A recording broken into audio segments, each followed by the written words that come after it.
నమస్తే, welcome to political fire. Telugu రాష్ట్రాల్లో political fire ఓ range లో రాజుకుంటోంది.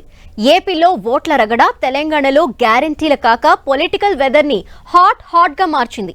ఆంధ్రప్రదేశ్ లో రాజకీయ ఆరోపణలు దాటి వ్యక్తిగత విమర్శలు చెలరేగుతున్నాయి. లీడర్ల మాటల తూటాలు నిప్పులు రాజేస్తున్నాయి. సినిమాలను మించిన నాయకుల డైలాగులను ఇప్పుడు పొలిటికల్ ఫైర్ లో మనం చూద్దాం.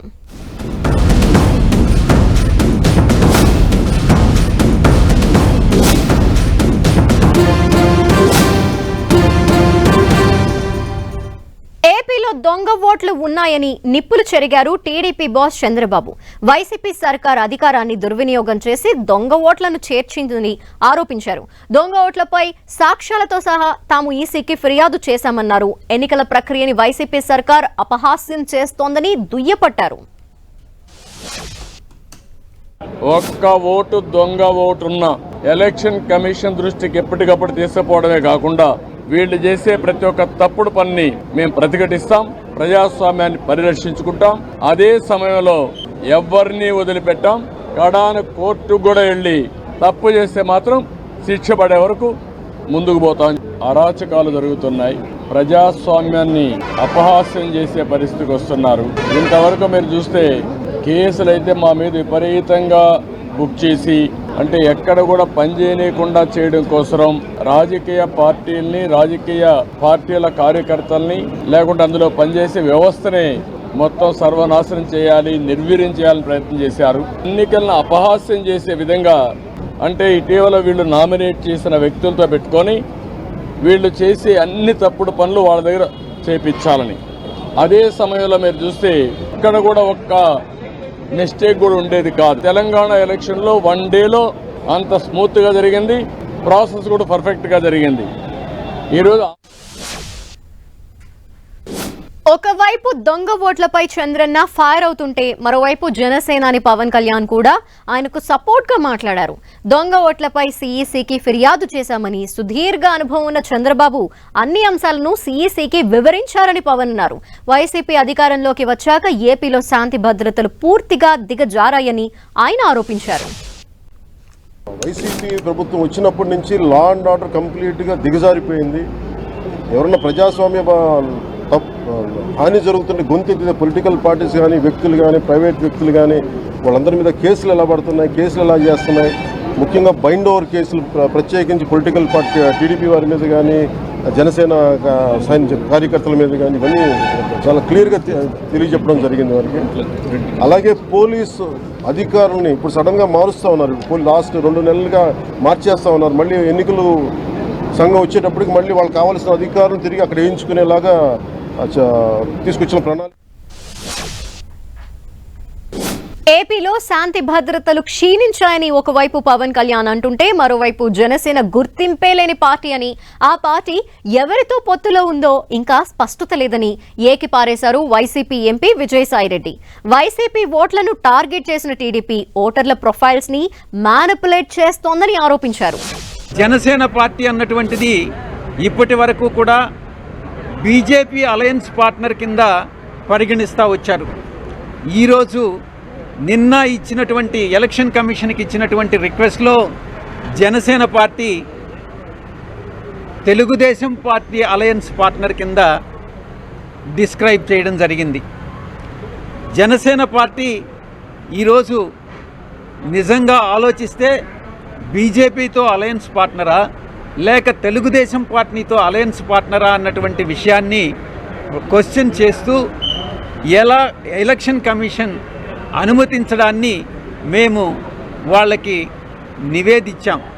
కామన్ సింబల్ని ఒక పొలిటికల్ పార్టీకి రాష్ట్ర వ్యాప్తంగా కొన్ని స్థానాల్లో 175 స్థానాల్లో కొన్ని స్థానాల్లో పోటీ చేసేటటువంటి ఒక రాజకీయ పార్టీకి ఒక సింబల్ కేటాయించడం జనరల్ సింబల్లో నుంచి అది చట్ట విరుద్ధం. అది టీడీపీ జనసేనపై డైరెక్ట్ అటాక్ దిగారు ఏపీ మంత్రి అంబటి రాంబాబు. దొంగ ఓట్లతో గెలవాల్సిన అవసరం తమకు లేదన్నారు. ఇచ్చిన హామీలన్నీ తాము నెరవేర్చామని, వచ్చే ఎన్నికల్లో వైసీపీ క్లీన్ స్వీప్ చేయటం ఖాయమన్నారు. గత ఎన్నికల్లో ఈవీఎంలకు వ్యతిరేకంగా మాట్లాడిన చంద్రబాబు ఇవాళ ఈసీ ముందు ఆ అంశాన్ని ఎందుకు తీసుకురాలేదని అంబటి ప్రశ్నించారు. మాకెందుకండి దొంగ ఓట్లు? 5 సంవత్సరాలు చిత్తశుద్ధిగా పరిపాలన చేసినటువంటి ప్రభుత్వం ఇది. ఇచ్చిన ప్రతి హామీని నిలబెట్టుకున్నటువంటి జగన్మోహన్ రెడ్డి గారిని అన్ని వర్గాల ప్రజలు గుండెల్లో పెట్టుకొని కాపాడేటటువంటి ఎన్నిక ఇది. మాకు అసలు దొంగ ఓట్లతో పనేమిటి? సెంట్రల్ ఎలక్షన్ కమిషన్ దగ్గరికి వెళ్ళి ఈవీఎంల గురించి చెప్పలేదే, మర్చిపోయాడు. ఆ రోజున ఓటమి భయంతో ఆరోపణలు చేసేటటువంటి కార్యక్రమం. ఇవాళ ఈవీఎంలు పని చెయ్యవు, అవి ప్రజాస్వామ్యంలో దొంగ ఓట్లుగా మారుస్తాయి, మ్యానిపులేషన్కు ఉపయోగపడతాయి అని పెద్ద గుంతెత్తి నువ్వు ఆర్గ్యుమెంట్ చేసిన నువ్వు ఇవాళ అటు గురించి మాట్లాడమే. పొత్తులు వాళ్ళందరూ రావాల్సిన అవసరం లేదు, ఎవరి పార్టీ వాళ్ళు వెళ్ళొచ్చు. కానీ ఈయన వెళ్ళిపోయాడు ఆయన అన్నమాట. నాకు అర్థం కాల. బహుశా గుర్తింపు లేని రాజకీయ పార్టీ కదా ఏది పవన్ కళ్యాణ్ గారి జనసేనకు, దానికి గుర్తింపు లేదు, దానికి ఇంటర్వ్యూ దొరకదు. అందువల్ల చంద్రబాబు నాయుడు గారు చెంచగా వెళ్ళాడు. ప్రజలకు మేలు చేశాం, ఇచ్చిన ప్రతి వాగ్దానాన్ని నిలబెట్టుకున్నాం, ప్రజల గుండెల్లో చిరస్మరణీయమైన ముద్ర వేసుకునే క్రమంలో జగన్మోహన్ రెడ్డి పరిపాలన చేశాడు. ఇక విజయసాయిరెడ్డి అంబటి రాంబాబుకు సపోర్టుగా వైసీపీ అటాక్ ని కొనసాగించారు ఏపీ మంత్రి జోగి రమేష్. వాలంటీర్లు, సచివాలయం ఉద్యోగులు అంటే చంద్రబాబు, పవన్లకు కడుపు మంట అని మండిపడ్డారు. ప్రభుత్వ ఉద్యోగులు ఎవరైనా ఎన్నికల విధులు నిర్వర్తించవచ్చని, టీచర్లు మాత్రమే ఉండాలని రూల్ లేదన్నారు.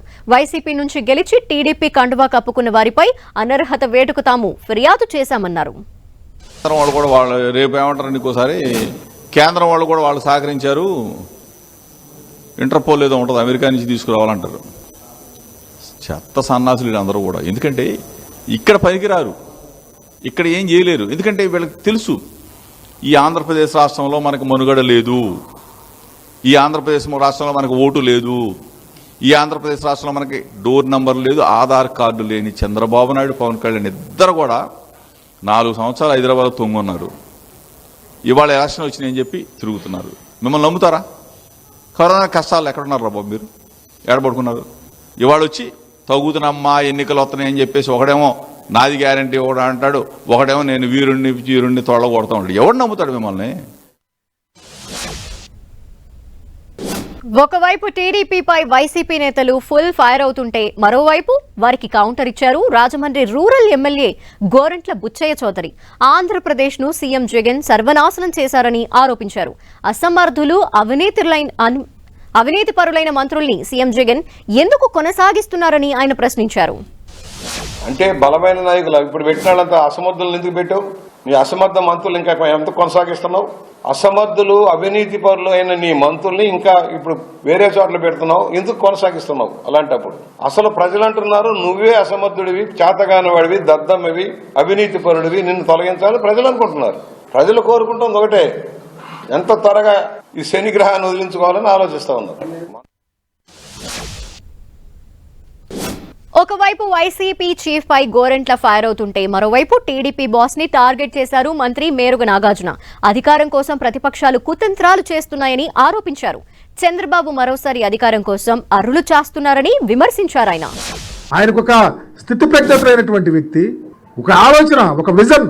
ఇదిగో ఈ పార్టీ ఇంత నిమిత్తం పెట్టా, ఇదిగో ఈ పార్టీ, ఇదిగో విజన్ ఇది, రాబోయే రోజుల్లో ఈ పార్టీ యొక్క స్థితిలో మెరుగుతుంది, ఈ నాయకుడు ఈ రాష్ట్రానికి ముఖ్యమంత్రి అవ్వాలని పార్టీ పెట్టా, ఈ ప్రజలకు సేవ చేయాలని చెప్పే పరిస్థితి ఆయనకి లేదు. ఆయన నప్పు తెచ్చుకుంటాడు, ఆయన కాళ్ళకాడికి వెళ్తాడు. ఇలాంటి వాళ్ళు ఈ ఒక కూటమి, వీళ్ళు 2014లో కూటమిలాగా ఏర్పడ్డారు. అనేక వాగ్దానాలు చేశారు, ఒక్కటి కూడా నిర్వర్తించకుండా ఒకళ్ళు కూడా ఈ పార్టీ అంతు చూస్తారని ఆయనే చెప్పాడు. చంద్రబాబు అంతు, చంద్రబాబు కొడుకు వేస్ట్ అని ఆయనే చెప్పాడు. మరి ఇక నిన్న హాట్ కామెంట్స్ చేసిన ఎమ్మెల్యే జొన్నలగడ్డ పద్మావతి ఇవాళ బాస్ మాటే తన బాట అంటూ స్టేట్మెంట్ ఇచ్చారు. సీఎం జగన్ తనను పోటీ చేయవద్దంటే తాను పక్కకు తప్పుకుని వైసీపీ కోసం పనిచేస్తానన్నారు. తన మాటల్ని వక్రీకరించి టీడీపీ తనపై తప్పుడు ప్రచారం చేస్తోందని మండిపడ్డారు. తాను పోరాడుతోందని అధికారులతోనే అని, చిన్న పనికి కూడా జగన్ వద్దకు వెళ్లాల్సి వస్తుందని మాత్రమే తాను చెప్పానని ఆమె క్లారిటీ ఇచ్చారు. ఈ పార్టీలో ఏదో చాలా అయిపోవాలన్న ఉద్దేశంతో రాలేదు. కేవలం జగనన్న చెప్పిన పని చేయడం, ప్రజల్ని ఎలా ఆదుకోవాలి, జగనన్న చెప్తే ప్రజలకు తోడుగా మాకు ఒక నియోజకవర్గం అప్పచెప్పారు. ఆ నియోజకవర్గంలో ప్రజలు బాగుపడే విధంగా మేమేం చేయగలం అవి మాత్రమే చేసుకుంటూ వెళ్ళాము. అది మాత్రమే నేను వర్క్ చేశాను. మరి ఈరోజు అలాంటప్పుడు నాకు చాలా ఫ్యూచర్ నేనేదో ఊహించుకోలేదు, నేనేదో మంత్రి అయిపోవాలనో ఇంకోటో ఇలాంటి ఆలోచనలు కూడా నాకు ఎప్పుడూ లేవు. ఒకవైపు బాస్ మాటే వేద వాక్కు అని జొన్నలగడ్డ పద్మావతి అంటుంటే మరోవైపు వైసీపీపై తీవ్ర స్థాయిలో మండిపడ్డారు తాడికొండ ఎమ్మెల్యే ఉండవల్లి శ్రీదేవి. ముందు తమ వివరణ తీసుకోవాలని, ఇష్టం వచ్చినట్టు తీసివేయటానికి ఇది రాజన్న రాజ్యాంగం కాదు, అంబేద్కర్ రాజ్యాంగం అన్నారు. అనర్హత వేటుపై వైసీపీ ఫిర్యాదుకు సంబంధించి తనకు ఎలాంటి నోటీసులు అందలేదని, నోటీసులు వచ్చాక స్పందిస్తానన్నారు. అవుతుంది. నోటీస్ వచ్చిన తర్వాత ఎక్స్ప్లెనేషన్ తీసుకోవాలి. తీసుకున్న తర్వాతనే దెన్ మా యొక్క ఎక్స్ప్లెనేషన్ తీసుకున్న తర్వాత then they can take action. ఎందుకంటే ఇప్పుడు అసలు దేని మీద అనర్హత వేస్తున్నారు తెలియాలి కదండి. ఇప్పుడు రాజ్యాంగంలో ఇది అంబేద్కర్ గారి రాజ్యాంగం, రాజారెడ్డి రాజ్యాంగం కాదు. మేమెవరు కూడా ఎమ్మెల్యేస్ అంటే. ఇక సీఎం జగన్ పై హాట్ కామెంట్స్ చేశారు AP PCC chief Gidugu Rudraraju. Tadepalli నుంచి బయటకు వస్తే ఏపీలో ఏం జరుగుతుందో తెలుస్తుందని చురకలు అంటించారు. జగన్ కి బీజేపీకి సన్నిహిత సంబంధాలు ఉన్నాయని ఆరోపించారు. రేపు ఇద్దరు మాజీ ఎమ్మెల్యేలు కాంగ్రెస్ లో చేరుతున్నారని చెప్పారు ఆయన. దేశంలో భారతీయ జనతా పార్టీ అధికారంలోకి వచ్చిన తర్వాత ఆ వేళ నుంచి 5 సంవత్సరాలు లీడర్ ఆఫ్ అపోజిషన్ గా ఉన్నటువంటి ముఖ్యమంత్రి గారు ఏ ఒక్కనాడు కూడా దాని మీద నోరు మెదపలేదు. ఎందుకంటే భారతీయ జనతా పార్టీతో ఆయనకి చాలా సన్నిహితమైనటువంటి సంబంధాలు ఉన్నాయి. రాష్ట్రంలో చంద్రబాబు నాయుడు గారు భారతీయ జనతా పార్టీ కలిసి ఉన్నా కూడా వాళ్ళిద్దరికన్నా ఎక్కువ అనుబంధం, ఆప్యాయత, ప్రేమ జగన్మోహన్ రెడ్డి గారికి బీజేపీతో ఉన్నాయి. అదే జగన్మోహన్ రెడ్డి గారు ముఖ్యమంత్రి అయిన తర్వాత సిబిఐ అక్కర్లేదని చెప్పారు. గత ప్రభుత్వం రాష్ట్ర ప్రయోజనాలను తాకట్టు పెట్టిందని విమర్శించారు తెలంగాణ డిప్యూటీ సీఎం మల్లు భట్టి విక్రమార్క. ఓ కంపెనీకి లబ్ధి చేసేందుకే ఫార్ములా ఈ రేస్ పెట్టారని మండిపడ్డారు. ఫార్ములా ఈ రేస్ కోసం ట్రై పార్టీ అగ్రిమెంట్ జరిగిందని, సెక్రటేరియట్ బిజినెస్ రూల్స్ ప్రకారం దీనికి అనుమతి లేదన్నారు. ఈ రేస్ వల్ల రాష్ట్రానికి వచ్చే ఆదాయం ఏమీ లేదు అన్నారు. ఫార్ములా ఈ రేస్ పై ప్రజలందరికీ వాస్తవాలు తెలియాల్సిన అవసరం ఉందన్నారు. పోనీ ఇది ఏమన్నా సెక్రటేరియట్ బిజినెస్ రూల్స్ ప్రకారం ఏమైనా చేశారా, మంత్రి గారు ఏమైనా సంతకం పెట్టి చేయించారంటే వారి సంతకం కూడా పెట్టలేదని సమాచారం తెలుస్తూ ఉంది. క్యాబినెట్ అప్రూవల్ ఏమైనా పెట్టి చేయించారంటే అది లేదు. ఓవరాల్ ఇన్స్ట్రక్షన్స్ ఇచ్చి అధికారితో చెప్పారంటే అధికారులు ఎంఏయుడి స్పెషల్ సెక్రటరీ గారు, స్పెషల్ చీఫ్ సెక్రటరీ గారు అగ్రిమెంట్ చేసేసి సంతకాలు పెట్టేసి ఈ 110 కోట్లు కట్టాల్సిన దాంట్లో 55 కోట్లు ఆల్రెడీ కట్టేసి మిగతా ఇన్స్టాల్మెంట్స్ కోసం 2 ఇన్స్టాల్మెంట్స్ అట్లా పెట్టేసి, అంటే ఇది ఇప్పుడు ఆ 2 ఇన్స్టాల్మెంట్స్ కోసం, 3rd ఇన్స్టాల్మెంట్ కోసం ఆ 55 కోట్ల కోసం ఫార్ములా ఇవ్వాలి స్టేట్ గవర్నమెంట్కి నోటీస్ ఇచ్చారు. మీరు అది ఒకవైపు గత సర్కార్పై బట్టి ఫుల్ ఫైర్ అవుతుంటే మరోవైపు బీఆర్ఎస్ ప్రభుత్వం చేసిన తప్పులను కాంగ్రెస్ సర్కార్ రిపీట్ చేయొద్దని సూచించారు బీజేపీ ఎంపీ బండి సంజయ్. 100 రోజుల్లో 6 గ్యారంటీల అమలు సాధ్యమేనా అంటూ తెలంగాణ సర్కార్ని ఆయన ప్రశ్నించారు. అసలు అప్పుల ఊబిలో కూరుకుపోయిన తెలంగాణను ఎట్లా గట్టెక్కిస్తారో చెప్పాలన్నారు. స్కీమ్ 6 గ్యారంటీ అమలు చేస్తామన్నారు. దరఖాస్తులు తీసుకున్నాక ఏమంటున్నారు, నెల రోజుల మేము కంప్యూటర్లో దాన్ని పొందుపరుస్తామని చెప్పన్నారు, యాడ్ చేస్తామన్నారు, నమోదు చేస్తామన్నారు. దాని తర్వాత క్షేత్రస్థాయిలో మేము లబ్ధిదారులకు గుర్తిస్తామన్నారు. ఈ దరఖాస్తుల పరంగా ఎన్ని రోజులు అవుతుంది, ఇప్పుడు మార్చిలో ఏప్రిల్లో ఎన్నికలు ఉండే అవకాశం ఉన్నది అందరికీ తెలుస్తుంది. మళ్ళీ ఎన్నికల కోడ్ వస్తుంది. మరి ఎప్పుడు అమలు చేస్తారు? 100 రోజులు ఎట్లా అమలు చేయగలుగుతారు మీరు? ఆ విషయం స్పష్టం చేయాలి కదా. ఒకవైపు బండి సంజయ్ సాఫ్ట్ వార్నింగ్ ఇస్తుంటే మరోవైపు బీఆర్ఎస్ ఎమ్మెల్సీ కవితక్క కాంగ్రెస్ సర్కార్కు స్ట్రాంగ్ వార్నింగ్ ఇచ్చారు. గ్యారంటీల అమలుకు కాంగ్రెస్ 100 రోజుల సమయం కోరుతోందని, ఆ సమయం దాటిన తర్వాత హామీలు నిలబెట్టుకోలేకపోతే బీఆర్ఎస్ ఉద్యమం చేపట్టాల్సి ఉంటుందని హెచ్చరించారు. హామీలను కాంగ్రెస్ సర్కార్ వెంటనే అమలు చేయాలని, అంతవరకు ప్రజలెవరూ విద్యుత్ బిల్లులు కట్టద్దన్నారు. పెంచినటువంటి పెన్షన్లు వేయాల్సినటువంటి ప్రభుత్వం జనవరి 9 అవుతుంటే కూడా మరి పెన్షన్ల ఊసెక్కడా లేదు. అక్కడనో ఇక్కడనో 2-3 జిల్లాలల్లో ఉద్యోగస్తులకు జీతాలు వేసిండ్రు, మిగతా జిల్లాలలో ఇంకా జీతాలు కూడా రానటువంటి సందర్భం, రైతు బంధు ఊసులేనటువంటి సందర్భం. ఏమంటున్నారు ఇవన్నీ అడిగితే, అరే నెల రోజులు ఇయ్యరా, 2 నెలలు ఇయ్యరా అంటున్నారు. తప్పకుండా ఇస్తాం, 100 రోజులు కూడా ఇస్తాం. కానీ మేము కోరేది ఒకటే, ఆల్రెడీ 44 లక్షల మందికి ఈ రాష్ట్రంలో కేసీఆర్ గారి హయాంలో పెన్షన్లు ఇస్తూ వచ్చినాం. కేవలం ఎవరికైతే వస్తున్నాయో వాళ్ళకే మీరు పెంచి వేయండి పెన్షన్. దానిలో పనేం లేదు కదా, కొత్తగా డేటా తీసుకునే అవసరం లేదు కదా, అప్లికేషన్ తీసుకునే అవసరం లేదు కదా, దానికి సమయం ఎందుకు? దాన్ని మాత్రం జనవరి 1 నుంచి మీరు పెంచిన పెన్షన్ వేయవలసిందిగా మేము డిమాండ్ చేస్తూ ఉన్నాం. అంతేకాకుండా ఇంకొక మాట ఇచ్చింది ఈ ప్రభుత్వం, ప్రజలందరికీ కూడా మేము పిలుపునిస్తూ ఉన్నాం, 200 యూనిట్ల కన్నా తక్కువ మీకు బిల్లు వస్తే కరెంటు బిల్లు కట్టకూరి మీరు. ఎందుకు? ఇక బీఆర్ఎస్ బీజేపీ అటాక్ కి కౌంటర్ ఇచ్చారు ఎమ్మెల్సీ జీవన్ రెడ్డి. ఉద్యోగాల భర్తీకి తమ ప్రభుత్వం కట్టుబడి ఉందన్నారు.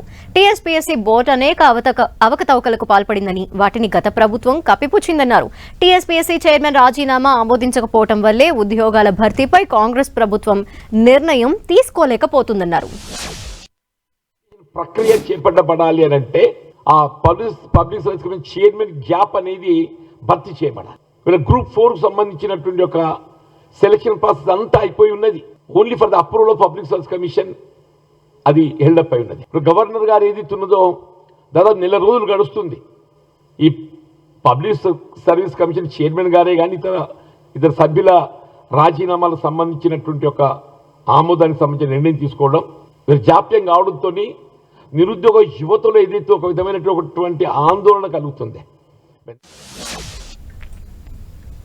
తాము హామీలను అమలు చేసి తీరుతామని ఒకవైపు జీవన్ రెడ్డి చెప్తుంటే, మరోవైపు మాటల తూటాలు పేల్చారు బీజేపీ మాజీ ఎమ్మెల్యే రఘునందన్ రావు.